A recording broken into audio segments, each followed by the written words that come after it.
નમસ્તે દોસ્તો, વિછિયા પંથકમાં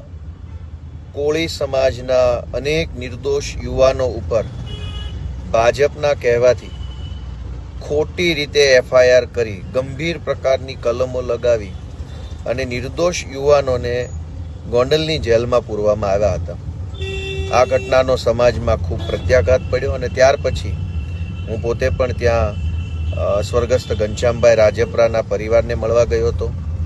અને એ પછીના તમામ ઘટનાક્રમમાં પોલીસને મળ્યો, મામલતદારને મળ્યો અને જે કાંઈ અમારાથી શક્ય બને એટલી રજૂઆતો કરેલી, કોશિશ કરેલી અને ત્યાર પછી જે કોઈ પણ લોકો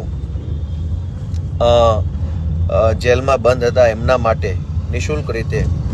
કેસ લડી એમને જામીન અપાવવા માટેની પણ અમે કાર્યવાહી કરેલી અને એમાં અમારા વકીલ શ્રી વલ્લભભાઈ રંગપરા સાહેબ, વકીલ શ્રી પરસોત્તમભાઈ રાઠોડ સાહેબ અને આખી સમગ્ર ટીમે,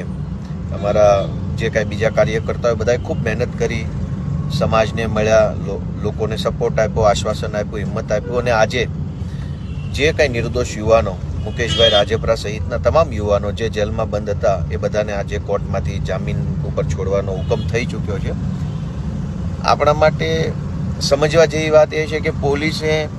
307 જેવી જૂની આઈપીસી પ્રમાણે 307 જેવી ગંભીર અતિ ગંભીર કલમો લગાવી અને ખોટી રીતે સાવ નિર્દોષ યુવાનો કે જેનો કોઈ વાંક ગુનો નથી એને જેલમાં પૂર્યા હતા.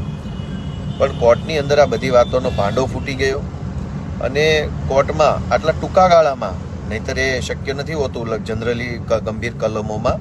કે જલ્દી જામીન મળે, પરંતુ આટલા ટૂંકા ગાળામાં જે જામીન મળ્યા છે એ બતાવે છે કે અદાલતને પણ એ વાતની ખબર પડી ગઈ, ખ્યાલ આવી ગયો કે આ પોલીસે અત્યાચાર કર્યો છે. તો જે લોકોને જેલ મુક્તિ થવાની છે એને મારી શુભેચ્છાઓ. અત્યારે જામીન મળ્યા છે, ન્યાય નથી મળ્યો. ન્યાય ત્યારે મળ્યો કહેવાય કે જે નિર્દોષ લોકોને વિછિયા પોલીસે ખોટી રીતે એરેસ્ટ કર્યા છે, ખોટી રીતે એમને ફસાવ્યા છે, એમના ઉપરથી કેસ જ રદ કરવામાં આવે તે દિવસે ન્યાય મળ્યો કહેવાય. પણ હાલ પૂરતા જેમને જેલ મુક્તિ થઈ છે, ઘણા દિવસથી પરિવારથી દૂર રહ્યા છે, માનસિક યાતનાઓ ભોગવી છે, જેલમાં રહેલા વ્યક્તિએ પણ અને બહાર રહેલા પરિવાર, બાળકોએ પણ ખૂબ તકલીફો વેઠી છે. એ બધાને હું શુભેચ્છા પાઠવું છું. આ લડાઈ ચાલુ છે અને હાલ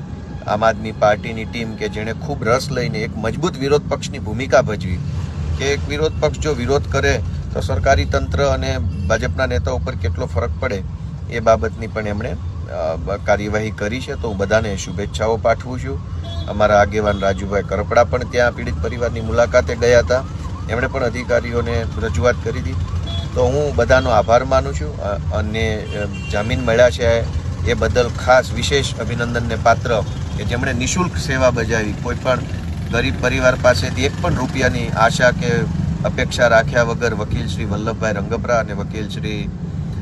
પરસોત્તમભાઈ રાઠોડ સહિતનાને હું શુભેચ્છા પાઠવું છું. અને આવી જ રીતે આપણે સૌ સમાજને જ્યારે જરૂર પડે ત્યારે ઉપયોગી થતા રહીએ એવી આપણને ઈશ્વર શક્તિ આપે એવી પ્રાર્થના સાથે જય હિન્દ.